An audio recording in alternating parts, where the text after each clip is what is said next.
tous et bienvenue pour cette nouvelle vidéo livresque aujourd'hui où je vais vous parler d'un livre qui était dans les présélectionnés et même dans les 20 sélectionnés du PLIP 2020. Donc je rappelle ce qu'est le PLIP, c'est le prix littéraire de l'imaginaire booktuber, donc qui est un prix remis par en fait des booktubers, blogueurs et instagrammeurs. Et donc ce livre que je vais vous parler faisait partie des 20 sélectionnés mais il n'est pas passé dans les 5. Et j'étais quand même curieux un petit peu de le découvrir parce que j'ai entendu quand même beaucoup de bons échos sur ce livre. Et clairement, je dis heureusement qu'il n'est pas dans les 5 parce que du coup, moi, j'adhère pas forcément, j'ai pas forcément adhéré et pour moi, il n'aurait pas forcément mérité sa place, contrairement à d'autres bouquins qu'il aurait sûrement mérité beaucoup plus que lui. Il s'agit de Magic Charlie de Audrey Alouette aux éditions Gallimard Jeunesse. Donc, par contre, c'est vrai que le livre est très très beau, il attire tout de suite l'œil.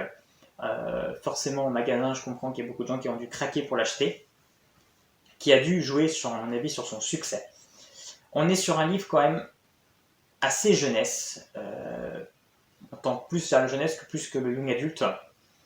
On est sur un esprit vraiment, donc, forcément le titre en parle, magique, un petit peu à la Harry Potter. On est dans cette veine-là, en fait, tous ces romans qui ont pu sortir à cette période-là, donc on revient un petit peu à ces classiques-là, en fait, de magie. On suit donc le jeune, j'ai oublié son nom, Charlie. Charlie Vernier est un jeune garçon qui est au collège, qui vit seul avec sa mère. Et il n'a plus de nouvelles de sa grand-mère depuis 5 ans. Sa grand-mère a disparu, il ne sait pas ce qu'elle est devenue. Et c'est très flou pour lui. Il sait qu'il était proche de sa grand-mère, mais les souvenirs qu'il a avec elle sont très flous. Il a du mal à s'en rappeler complètement. Et il va se trouver que sa mère va avoir des nouvelles de sa grand-mère. Quelqu'un l'appelle pour lui dire qu'ils ont retrouvé sa grand-mère. Donc sa mère est toute contente. Quoi. Et vous l'avez trouvée où elle était où? Elle faisait quoi?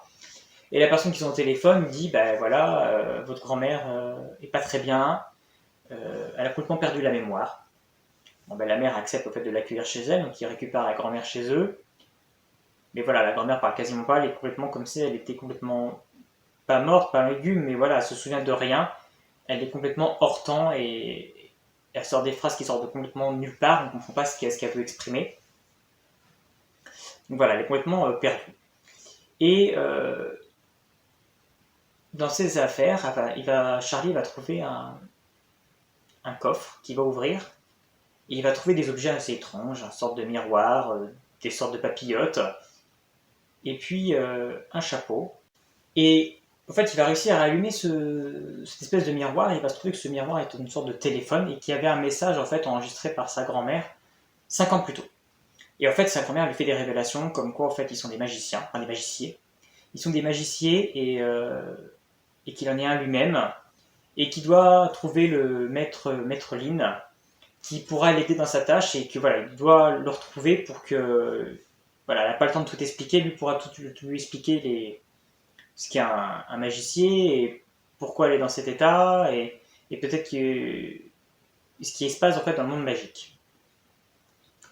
Donc Charlie est assez décontenancé sur le coup, il comprend pas trop, mais bon voilà, il va suivre les indications, donc il va aller au thé en fait, au salon de thé où travaille ce personnage, ce maître Lin.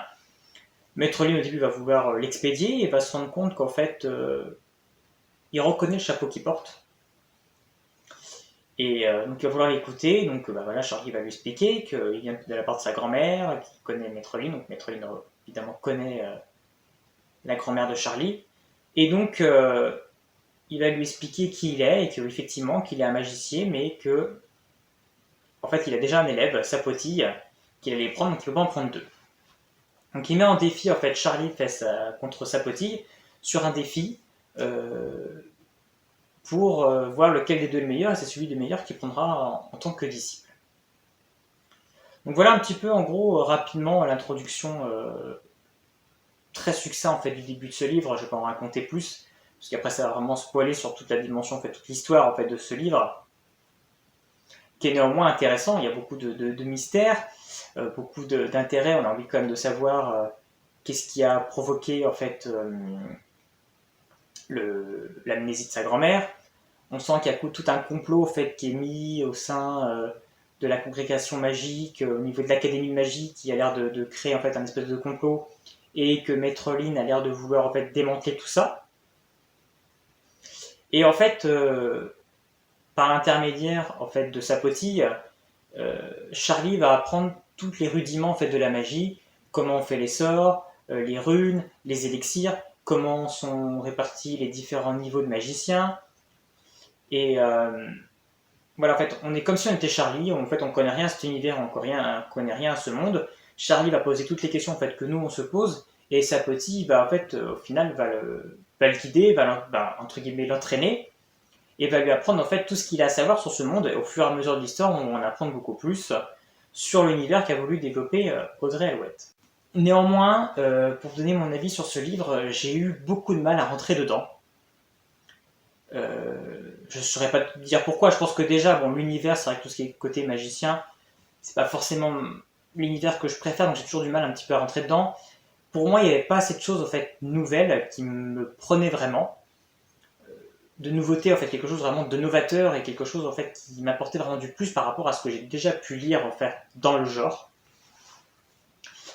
Bon, on est d'accord, on est sur de la jeunesse, mais j'ai trouvé qu'il y avait aussi des incohérences qui me faisaient quitter complètement ma lecture.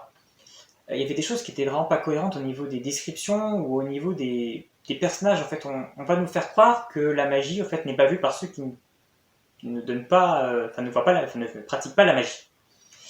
Et par exemple, il y a une scène où Sapoti va faire une tarte en fait magique, où la tarte en fait c'est une tarte qui va foncer sur la tête à Charlie. Et en fait on voit la tarte qui vole comme ça dans la salle de classe pour foncer vers Charlie. Et forcément c'est de la magie, donc personne ne la voit la tarte. Seul Charlie voit la tarte. Donc Charlie se la prend en pleine tête. Et là par contre tout le monde voit qu'il s'est pris une tarte dans la tête. Mais en gros personne ne se pose forcément la question de d'où est sortie cette tarte. Voilà, c'est des petites choses comme ça que j'ai... Pareil, quand ils ont voulu faire leur espèce de carrosse en citrouille, pour partir vers la vie magique, la mère qui est novice dans la magie, enfin pour elle, elle ne voit pas la magie, ne se pose pas plus de questions de pourquoi elle a une citrouille géante dans son jardin, qui est en plus en train de pourrir.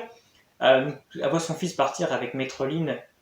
Finalement, on ne sait pas trop dans quel véhicule, parce qu'en fait, eux, ils partent dans cette citrouille avec des chevaux, mais elle n'est pas censée voir la magie, donc on ne sait pas forcément ce qu'elle voit, comment elle voit les choses. C'est plein de petites choses comme ça qui moi, m'ont dérangé parce que je trouve que c'est pas cohérent. On a beau écrire un livre jeunesse, qu'on peut écrire quelque part n'importe quoi, il faut qu'à minimum ça reste cohérent et visuellement qu'on puisse se l'imaginer. Et là, j'arrive pas à me rendre compte des choses. Les noms inventés m'ont aussi posé problème. On fait une histoire sur la magie, du coup on va avoir des magiciens, et puis on va se dire, en fait, l'autrice doit dû se dire, ah ouais, mais si j'appelle magicien, c'est vraiment pas très original, je vais les appeler les magiciers. Ouais, mais non, en fait, vu que tu crées rien d'original, en fait, enfin, rien d'original, vu que t'as pas forcément de grandes nouveautés dans ton livre, c'est que tu crées pas forcément un univers de ouf, laisse magicien, en fait, c'est chercher à changer des choses pour rien. J'ai pas vu l'intérêt d'appeler les gens magiciers. C'est les gens, en fait, qui ont pas de pouvoir, on les appelle des piétons. Voilà, il y a un jeu de mots avec piéton, ouais. Non, j'ai trouvé ça simpliste et même pas, en fait, intéressant. En fait, t'aurais appelé ça magicien, ben, ça passait pareil, et limite ça passait même mieux que de vouloir changer un mot pour un autre qui n'apporte rien en fait. Quel est l'intérêt des appels magiciens? J'ai pas compris en fait l'intérêt. Pour moi, il n'y a pas d'intérêt, c'est changer pour créer quelque chose, mais qui n'apporte rien en soi. Donc c'est pareil, à un moment donné, on va nous dire que la magie, on peut le faire de 4 manières différentes, et on tourne la page, on nous parle d'une 5e méthode.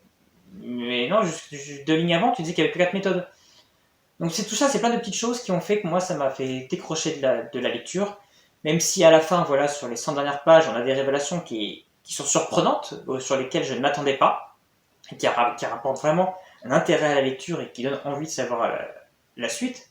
Mais c'est vrai que j'ai dû m'accrocher à un moment donné dans la lecture pour pas décrocher, quoi. J'avais envie à un moment donné d'arrêter parce que j'étais vraiment pas pris dedans, quoi. Voilà, c'est purement personnel. Il y a beaucoup de gens qui ont aimé ce livre et je peux le comprendre parce qu'il y a beaucoup d'atouts et beaucoup d'intérêt, mais moi je suis vraiment passé à côté. Et clairement, je lirai pas la suite, parce que même la fin, même si les révélations finales qu'il y a pu y avoir ont été intéressantes, il y a un mini dénouement qui permet de clôturer un minimum l'histoire, qui fait que j'ai pas forcément envie d'en savoir plus.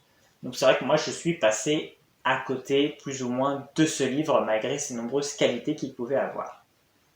Donc si vous aussi vous avez lu Magic Charlie, n'hésitez pas à me donner un commentaire pour qu'on puisse en parler et voir un petit peu les échanges qu'on peut avoir sur les différents avis, vu que j'ai un avis quand même à mon avis à l'encontre d'une grande majorité. Et puis n'hésitez pas à vous abonner à la chaîne, merci de votre écoute et puis on se retrouve bientôt pour une prochaine vidéo. À bientôt.